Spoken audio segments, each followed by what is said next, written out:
Oh, hello guys! Welcome ulit sa Psychology of Freedom. Yan. So ngayon, ang bagong topic natin, i-discuss natin yung pagkakaiba ng mga ENFJ sa ENFP. So, brief introduction lang. Ano nga ba yung mga ENFJ? Sila yung mga extroverted, intuitive, feeling, and judging na type. They are also known as the mentor. So, temperament nila, idealist sila. So, parang pag mga idealist, masyadong people-focus yan.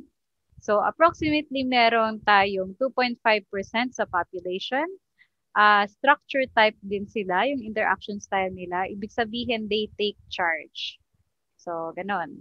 Sino naman yung mga ENFP? Sila yung mga extroverted, intuitive, feeling, and perceiving na type. As also known as the advocate or the champion.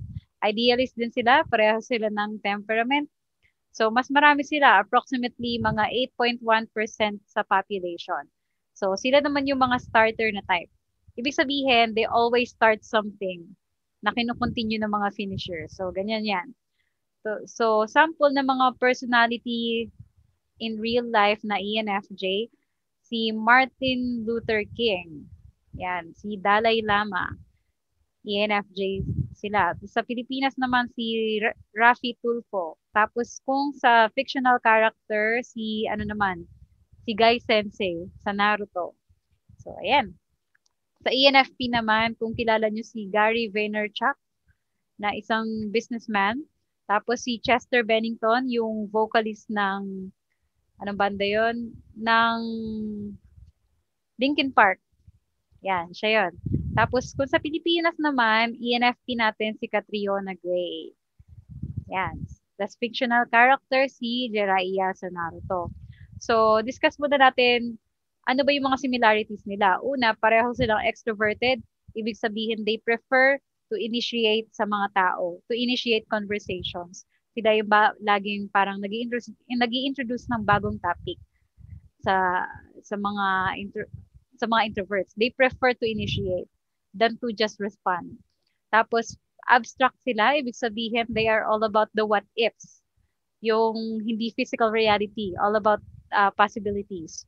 So pareho silang idealists, 'di ba? Mga intuitive feelers, mga idealists 'yan, all about people. Masyadong people focus. So ano yung next? Pareho silang affiliative. So ibig sabihin, mas focus sila on doing the right thing. Hindi sila pragmatic, which is doing what works. Tapos last but not the least, ano sila? Interest-based. Ibig sabihin, hindi sila tulad ng mga systematic na personality types. Wala silang sistema na fina-follow. Ang alam nila is yung interest ng bawat isa.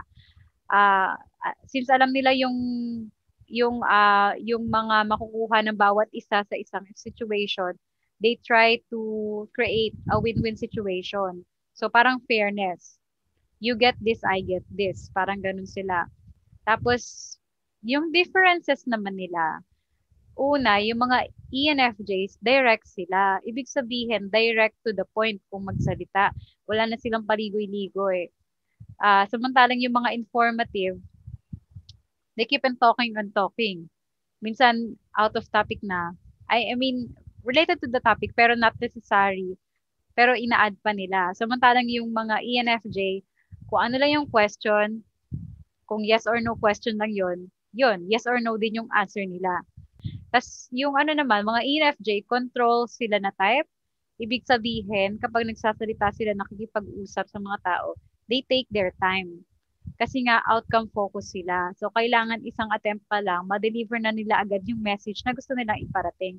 Samantalang yung mga movement type, which is the ENFP, they talk super fast. So, parang wala silang, hindi sila katulad ng mga control type na they take their time. Nag-a-attempt lang sila, attempt after attempt after attempt. Hindi sila masyadong outcome focus na isang try pa lang perfect na. Sila try and try and try until you get it. Parang ganun, yung mga movement type.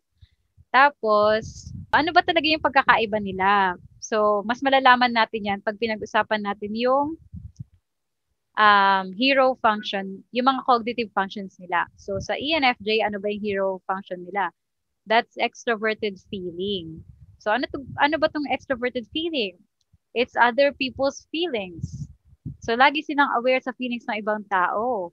So, automatic siya. Automatic siya kasi hero function yan. Diyan yung strength nila eh. Yan yung, kumbaga, heroic sila when it comes to this function.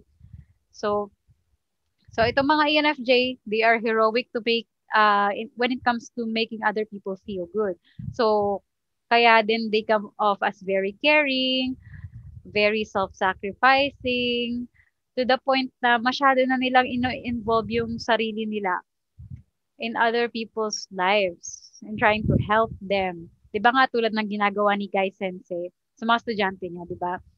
Sa sila talaga yung yung mga tipong friend na isang tawag mo lang if you need help, they are there to help. So, yun. Sinabi ko nga before na very self-sacrificing sila kasi it's not about what they feel. It's about what other people feel. So, lagi silang doon nakafocus. Pero it can backfire din. Katulad nga ni Guy Sensei, di ba?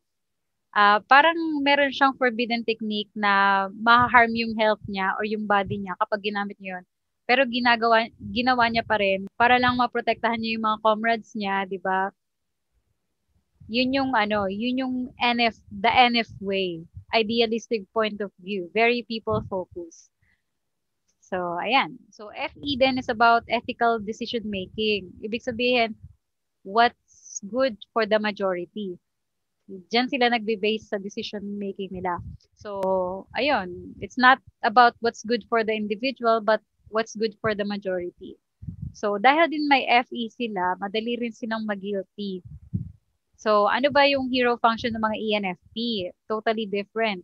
It's extroverted intuition. So, ano ba tong extroverted intuition? It's all about possibilities about sa future. All about the what ifs, ano yung mga pwedeng mangyari. So, very future focus yung mga ENFP tulad ng mga ENTP. Dahil masyado silang focus sa future, they see endless possibilities. Di ba nga si Jiraiya na isang ENFP, he wants to create parang ideal future na there is peace, yan, ganun, walang war, ganyan. Ganun din naman si Nagato, which is an ENTP. Gusto din niya mag-create ng future na may peace. Different lang sila ng approach when it comes to achieving the vision that they see. So, si Nagato, he does it in a way na truth-oriented, which is inflicting pain. Kasi Jiraiya naman, idealistic point of view, which is very, very affiliative approach na doing the right thing. Tapos si Nagato, very pragmatic kind of way, doing what works, doesn't care about the social rules. Kasi ganun 'di ba yung mga ENTP, the end justifies the means, sabi nga 'di ba? So NE is also about the future of other people. So itong mga ENFP, they are really good about recognizing talent and potentials. Kung ano yung possibilities para sa isang tao. Sa tulad nga ng ginagawa ni Jiraiya, 'di ba? He knows the potential na kung meron yung estudyante niya, si Naruto or si Nagato pa yan, tapos ni-nurture niya 'yon, 'di ba? Kasi heroic sila eh when it comes to taking care of other people's future. So, NE then is about wants and desires of other people. So, very aware sila dyan. Kaya yung mga ENFP nag-excel yan sa sales. Kasi they are heroic when it comes to giving what other people want. So, yun, yung pagkakaiba nila. Pangalawa naman, sa mga ENFJ, meron silang introverted intuition parent. So, ano ba tong introverted intuition? It's about one's own future. It's about wants and desires. It's about willpower. So, itong mga ENFJ, very parang parent-like sila when it comes to their own future. They really take responsibility to improve their future, tapos to get what they want or what they desire. Meron din silang willpower. Ganyan. So, kapag sinabi mo kasing parent function it makes extra effort.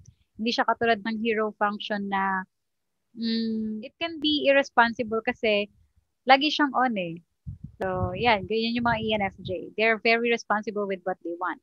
Tapos yung mga ENFP naman, magkaiba. Meron silang introverted feeling parent. So, ano ba tong introverted feeling? Again, it's about one's own feelings. So, itong mga ENFP, very aware sila of what they feel. Minsan nga na-accuse sila as selfish kasi nga parent function siya eh. They can't help but do something about their feelings. They are parent-like. They are responsible when it comes to making themselves feel good. Kasi it's all about how I feel, not what other people feel. So, ganyan. FI din is about morality. Ano ba yung morality? It's about an individual judgment of what is good or bad. So, very aware yung mga, ano dyan, ENFP dyan of what is good or bad. They have high moral fiber. So, ganon. Dahil din may FI parents sila, they can also be sensitive. Naalala ko tuloy yung coworker ko dati, ENFP siya. Tapos parang ano, parang nalipat ata, nailipat ata kami ng ibang unit nung time na yun. Tapos, ah, siya, hindi ko alam, bigla siya naging emotional. Tapos, since FE user ako, ayun, naging emotional na rin ako. Kasi, di ba nga, kung ano yung nafe-feel ng FI user, yun din yung mafe-feel ng mga FE user. So, ganun siya. They absorb the feelings of other people. So, ayan. Doon naman tayo sa ano, child function. Ano ba yung child function ng mga ENFJ? So, meron silang extroverted sensing. Ano ba yung SE? It's about uh, it's about giving other people sensation. Yung five senses, di ba? So, overall, it's about giving other people a good experience. So, itong mga ENFJ, they are very childlike when it comes to giving other people a good experience. Kaya nga din, minsan napapagkamalan silang parang bata, ganyan.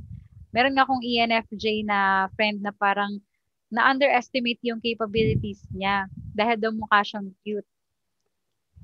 Kasi nga, di ba, they come off as childlike dahil dito sa SE child. It has no limits. So, it has infinite energy. Yun. So, it doesn't know where to stop.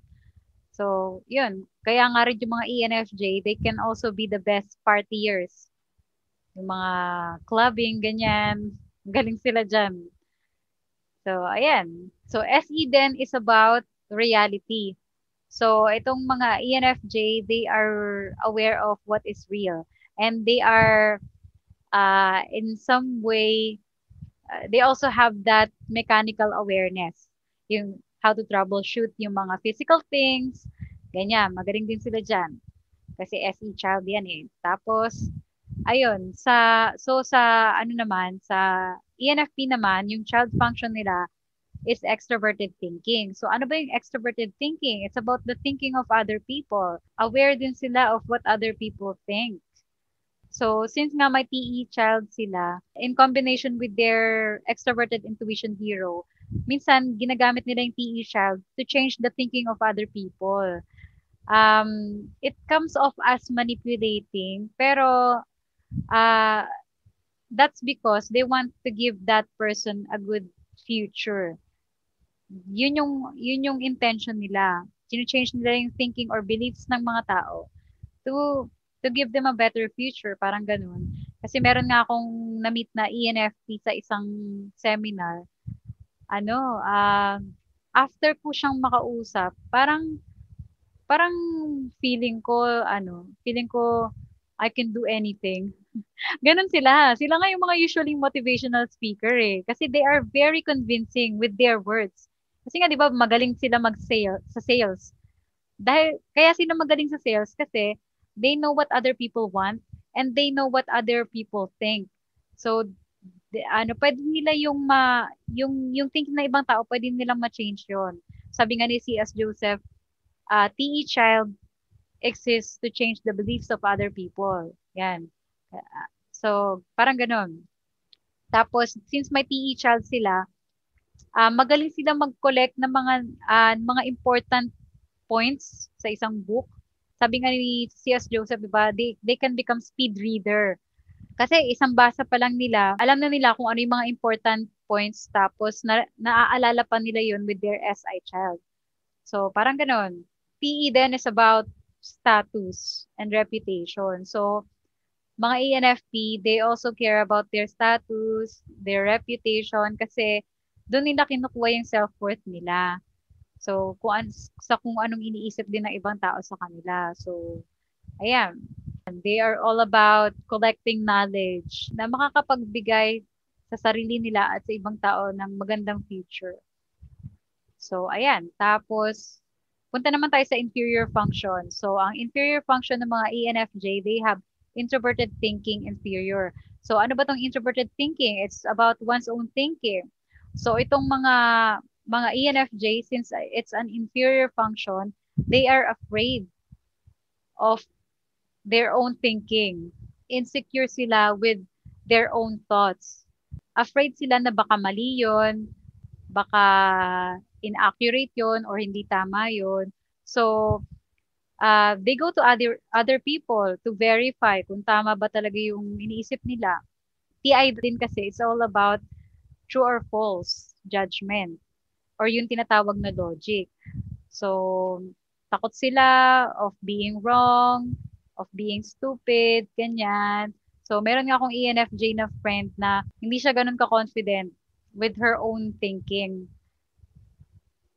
So, parang anong nangyayari, tinatanong niya muna ako kung tama ba yon, kung tama ba yung sinasabi niya or mali ba. So, parang ganon, they need, external validation to confirm na tama talaga yung sinasabi nila kasi they are afraid of being wrong. They are afraid of being stupid. Natitrigger talaga yung insecurity nila kapag halimbawa, nagbibigay na sila ng sarili nilang opinion, bino-voice out na nila yung mga thoughts nila.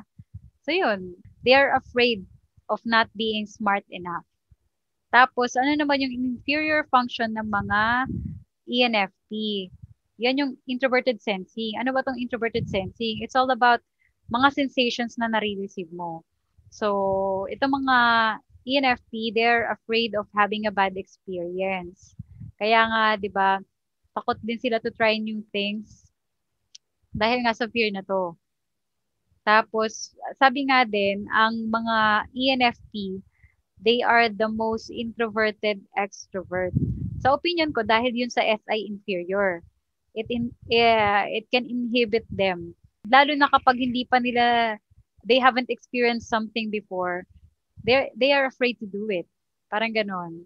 So, SI din is about long-term memory. So, itong mga ENFP, mataas yung memory nila. Unlike ENFJs na very forgetful.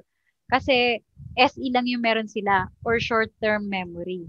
Samantalang yung mga ENFP, they remember kahit na gano'n pa katagal yun in the past. 'Di ba? SI din kasi it's about one's own experiences eh. Pag sinabi mo kasing SE, it's about other people's experiences. So, ganyan. Kaya yung mga ENFP, dahil din sa SI inferior nila, they always want to feel safe. So, ayan. Punta naman tayo sa nemesis function ng mga ENFJ. So, ano yung nemesis function nila? They have introverted feeling nemesis. Ano ba yung introverted feeling, di ba? One's own feelings. Or it's also known as self-worth. So, itong mga ENFJ, lagi silang nagwo-worry sa self-worth nila. Pag sinabi kasing nemesis, di ba? That's your worries. So, FI din is about morality. So, lagi din silang nagwo-worry whether or not they are good or bad people. Kaya nga, it pushes them to use their FE hero.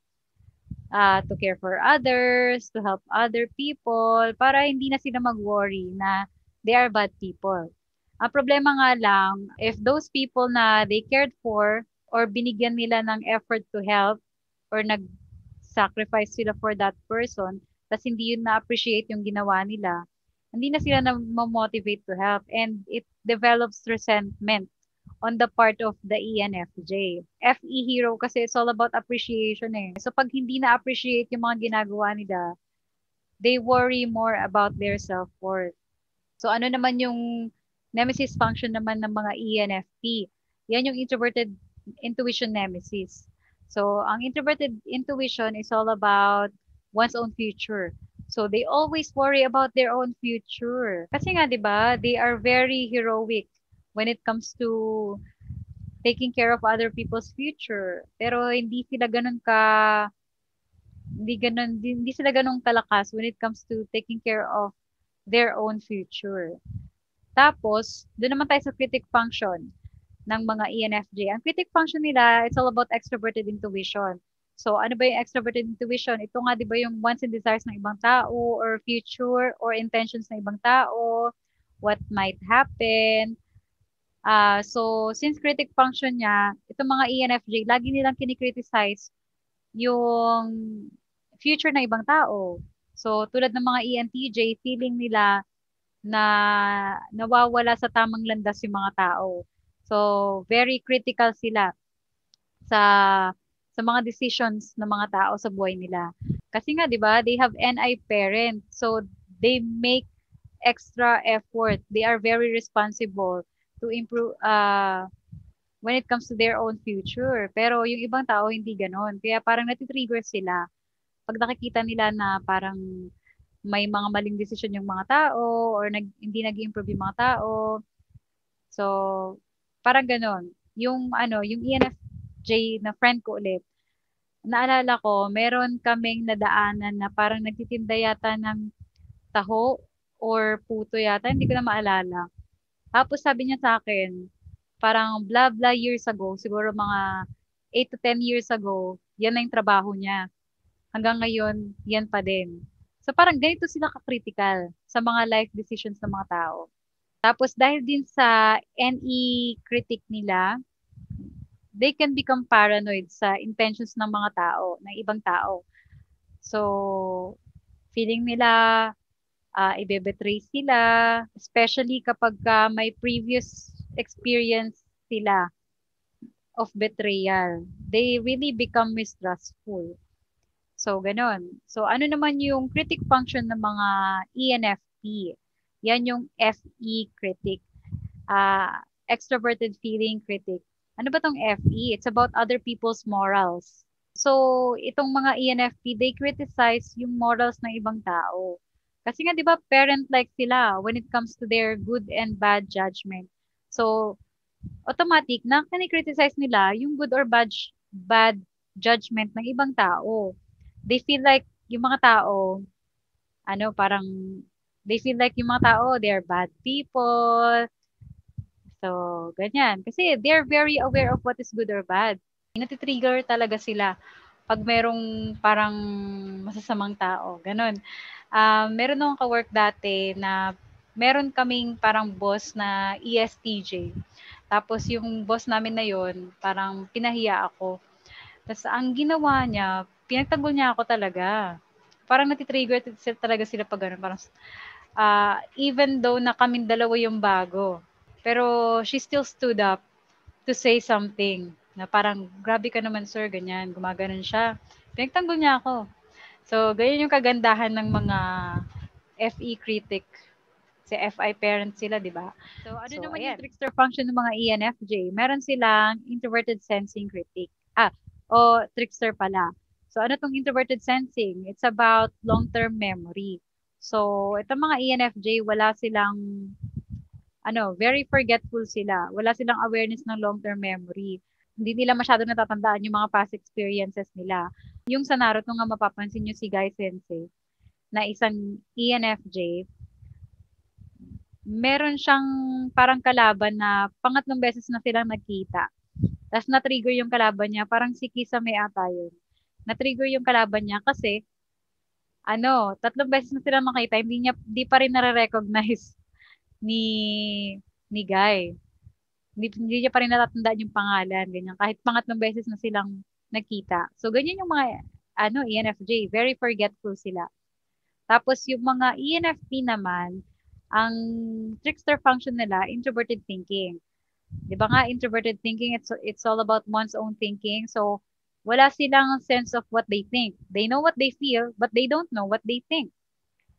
They are only aware of what other people think dahil sa PE child nila. So, ayan, wala rin silang logic. They can't, parang, they are not capable of producing logical thoughts.